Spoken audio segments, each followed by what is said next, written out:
আমার নানা আমাদের সবাইকে কাঁদিয়ে না ফেরা দেশে চলে গেছে। তো বাড়ি থেকে হঠাৎ করে ফোন আসছে যে নানা অনেক অসুস্থ, গিয়ে দেখে আসার জন্য। তো হঠাৎ করে বাড়িতে চলে গেলাম। মেয়ে মাদ্রাসায় ছিল, মেয়েকে মাদ্রাসা থেকে নিয়ে এসে তারপর বাড়ির উদ্দেশ্যে রওনা দিলাম। তো আমার নানার কি হয়েছিল না হয়েছিল সব কিছু থাকছে আজকের আশা করছি সবাই আমার ভিডিওটি স্কিপ না করে দেখবেন। আসসালামু আলাইকুম, welcome back to my channel. আমি তন্নি আক্তার বলছি গাজীপুরের কাপাসিয়া থেকে। আমার প্রাণপ্রিয় কলিজার ভাইয়ারা পুরো আশা করছি যে যেখানে আছেন সুস্থ আছেন, ভালো আছেন। আলহামদুলিল্লাহ আমিও ভালো আছি। তো এমন অবস্থায় ছিলাম, ভিডিও করার মতন কোনো পরিস্থিতি ছিল না। তো ভাবলাম যেইটুকু ছিল সেইটুকু আপনাদের সাথে শেয়ার করি। তো অনেক মন খারাপ ছিল, কারণ আমি যখন ঈদে বাড়ি থেকে চলে আসছিলাম বেড়ানোর পরে, তখন আমার নানা আমাকে শেষ আদর করে দিয়েছিল। এই ভিডিওটা ছিল তখনকার। আমি ভিডিও করেছিলাম ঠিক, কিন্তু ছাড়িনি আর কি, আপলোড করিনি। তো নানা হাঁটছে কত সুন্দর। তো আমাকে শেষ আদর করে দিয়েছিল ওই দিন। নিজে হাঁটতে পারছিল না, তারপরও লাঠি হাতে নিয়ে হেঁটে হেঁটে আমাকে বাজার পর্যন্ত গিয়ে দিয়েছিল আর শেষ আদর করে দিয়েছিল। ভাবতেই অবাক লাগে নানা যে আমাদের ছেড়ে চলে গেছে। আমার খারাপ লাগে, কারণ ছোটবেলা থেকে আমার নানা আমাকে অনেক আদর করে বড় করেছিল। আমি ছোটবেলা থেকে আমার নানুর বাড়িতে বড় হয়েছি। আমার যখন বয়স 1.5 বছর ছিল তখনই আমি আমার নানুর কাছে থেকেছি আর কি। তো এই যে এত বড় হয়েছি, আমার বিয়ে হয়েছে, এত বছর আমি আমার নানুর বাড়িতেই ছিলাম।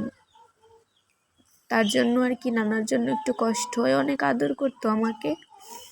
সবাই আমার নানার জন্য দোয়া করবেন। তো নানাকে দেখতে গিয়ে 2-3 দিন থেকে তারপর আবার বাড়ি চলে আসছিলাম, কারণ আমারও তো সংসার আছে, অনেক ঝামেলা। তো ভিডিওর এই পর্যায়ে এসে সবার কাছ থেকে একটি লাইক চেয়ে নেব। আমার ভিডিওটি যদি আপনাদের ভালো লাগে তাহলে অবশ্যই একটি লাইক দিয়ে দেখা শুরু করবেন। আর দেখতে দেখতে যদি কোনো অংশে ভালো লেগে যায় তাহলে অবশ্যই চ্যানেলটিকে সাবস্ক্রাইব করে দিয়ে আমার পাশে থেকে যাবেন। তো নানাকে দেখে আসার পর বাড়িতে চলে আসছি। তো আমার হাজব্যান্ডও বাড়িতে আসছিল, তো আসার সময়ও রসমালাই নিয়ে আসছে। তো এটা কিন্তু ছিল গত শনিবার দিনের ভিডিও, এখানে ভাগ করা ছিল ভিডিও। তো আমি সব একসাথে করে আপলোড দিয়েছি আর কি। এমন অবস্থায় ছিল না যে ভিডিও করব আর কি, ভিডিও করে আপনাদের মাঝে শেয়ার করব। তো এখানে রসমালাইয়ের বাটিটা নিয়ে আসছে, তো বলছে যে এটা খুলে দেখার জন্য কীরকম। তো এটা আমি খুলে তারপর সবার জন্য সন্তানের নাস্তা হিসেবে রেডি করছিলাম। তো এই তো দেখতেও কিন্তু মাশাআল্লাহ সুন্দর ছিল, খেতেও মাশাআল্লাহ ভালো লাগছিল আর কি। ও যেখানে থাকে ওইখান থেকে নিয়ে আসছে।